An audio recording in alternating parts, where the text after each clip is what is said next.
Search and rescue teams have recovered 5 bodies in the south of Durban. 3 bodies, including those of 2 children, were found at Cuttings Beach, while the other 2 were recovered at Ansteys and Brighton Beach. It's unclear at this stage whether these are the bodies of the 6 people who were washed away from Lamontville last night. KwaZulu-Natal Cooperative Governance MEC Reverend Thulasizwe Buthelezi has urged people living in low-lying areas to seek shelter on higher ground. He says the South African Weather Service has issued a level 2 warning for further rain throughout the day. This after heavy rains last night caused key roads and residential areas in the south of Durban and on the province's south coast to flood.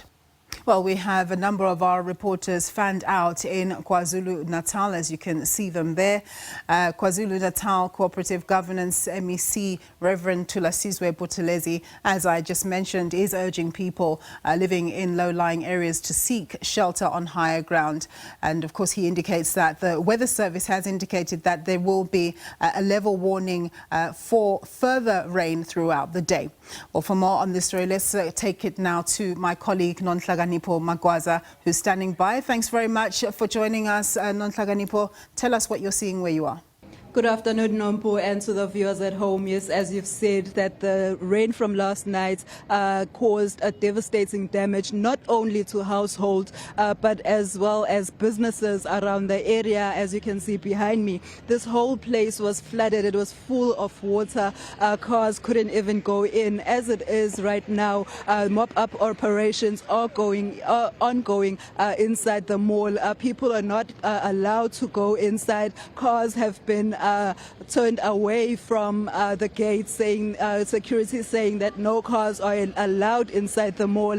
We did get the opportunity to go in earlier on, and before us center management said that we must move away from the premises, we did see a lot of businesses, a lot of employees mopping up water from inside their stores. It was full of water when I was inside the mall earlier on. However, we do have one of customers who tried to go in. She said she did go in. Sawubona sisi, ngiya-understand ukuthi uke wangena. Mhlambe yini oyibonile phakathi, ungenile wayithola into oyifunayo? Hayi, ngingenile impela ngaphakathi, kodwa inkinga yokungena ngaphakathi nje angingeneki ngoba zonke izitolo zigcwele amanzi. Ngibone nami abasebenzi ukuthi hayi bagcwele bayamopha edila lapha sesaxoshwa because ayikho enye access yokungena lapha ngaphakathi. Mhlawumbe ngalutho. Mhlawumbe ubuzowenza igrosa noma khona mhlambe into specific kade uzoyenza phakathi emall? Yebo, bikhona into specific bengithi uzohola nje 350 wami namhlanje since uphumile ngithi ngiyangena ngaphakathi awukhishwa ibank alisebenzi so nje angikwazanga ukukhipha imali namhlanje kube kubi ngempela. Mhlawumbe uzizwa kanjani ukuthi izinto kade usufuna ukuzenza ngoba imall ngiyacabanga ukuthi yona eseduze nawo awukwazanga ukuzenza namhlanje? Mangizwa ngibhlungu ngempela ngoba hayi bengithembe nje ukuthi namhlanje ngizoyenza igrosa yengane, ingane iphatha kahle lunch, manje konke lokho sekubhuntshila ngathi sengizoyapi ke manje. Sekuphoqelekile ukuthi ingane yami iphathe nje noma isinkwe esikhona lapha endlini, kubi ngempela. Okay, okay. That was one of the customers who came in to the mall earlier on. She said that she did get a chance to go in, but she was not allowed access inside the mall. She said she wanted to go and take out her 350, but she was unable to. There are some areas around the province, around eThekwini, that have suffered a devastation because of the rain. However, let's go and look at what my colleague Mlondi in the South Coast has to say and what he found out there in the South Coast. Mlondi, over to you. Thank you very much, Nonhlakanipho. We are still here in Potchefstroom at the Marine Drive. I'll just step out of the shot so that the viewers at home can also see that these businesses last night, they were flooded by the floods in this area as the heavy downpours caused the localized flooding in this area. You could see that the shop owners, they are busy trying to clean their shops, but today customers are turned away because of this. The shops, they can't open. We did speak to the shop owners earlier on who mentioned that he's lost millions of rent because of this flooding that happened last night, because he's selling the motor parts or car parts in his shop, and now he cannot open because most of the stuff was basically flooded with water. Also, on the other side of this part, we did speak to the shop owner there, who told us that his business was also flooded, and everything in that business that sells the exhaust pipes is also flooded, and they can't operate today because of that, and it's going to take at least 2 to 3 days for them to clean the store.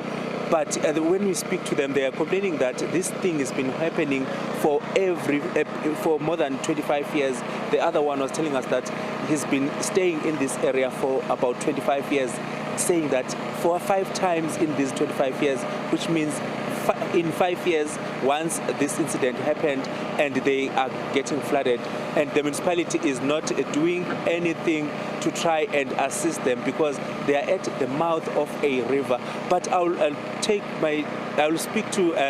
send to Jade Lee-Paulse in Durban to try and find out from her side what is happening in Durban. Jade? Well, thank you, Mlondi. And where I'm coming to you right now is Tongaat Outspan Fairgrounds. And when we look at the devastation that these floods have caused, it's not only the loss of life, but also infrastructure like Mlondi and Nipo have spoken about, as well as, the devastation in terms of the infrastructure of our roads. And where I am now, this particular fair also gives a lot to the community. And the community I speak of is children's homes. Child welfare was supposed to have a fair this weekend, and now with the devastation around us, it remains to be seen whether that will happen, if not at all. With me right now, I am joined by Harold Mestry. Harold, just looking at the surroundings here, it's completely devastating, and this fair was supposed to go into the betterment of so many children that need assistance. Yes, our charity fair is our lifeblood. Financial lifeblood, fundraising lifeblood. We only get in the region of 50% by way of state subsidy, whereas having to subsidize the rest, and it's the fundraising initiatives that, like this, that we rely on. The devastation that you've seen here, is we're really the loss of words, It's because we're at the advanced stage of our setup. We're largely a volunteer-driven organization. So much of the work that was done here were done by volunteers. And we left this ground around 1 o'clock this morning and finished up and ready to come the next day, and we get this call at 3 o'clock. The water level was up to like about 1.4, 1.6 meters right around. And all the work that we put in, the effort, the financial costs have all been lost. Not having this fair and taking it where we are, we're around, the loss is around 1.4 million that we've. That's an organization, we're from now, we've got to take it, step by step.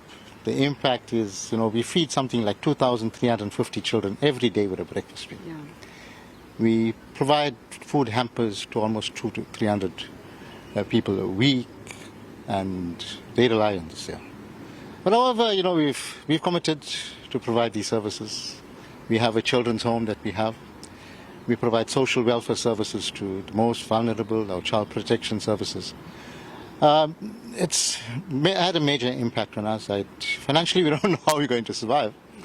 But we'll not compromise on the services that we've got to provide.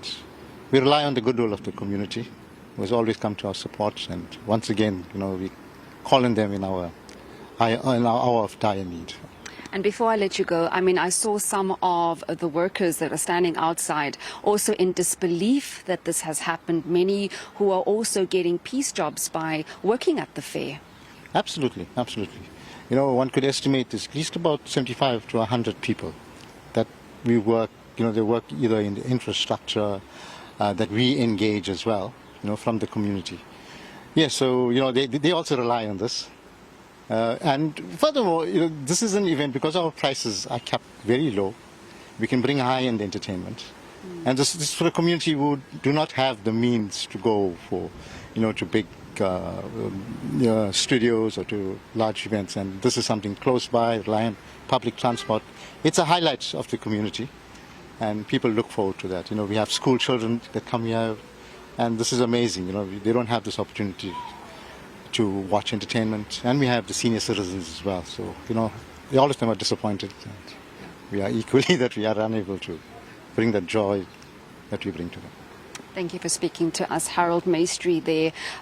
From the Outspan, grounds here in Tonga, just talking to us about this particular fair that was supposed to happen over the weekend. I'm just going to stop out of shot and ask Spoo just to show you the complete damage that has happened to some of these rides here. And like Harold was saying, that this has a ripple effect, Nompu.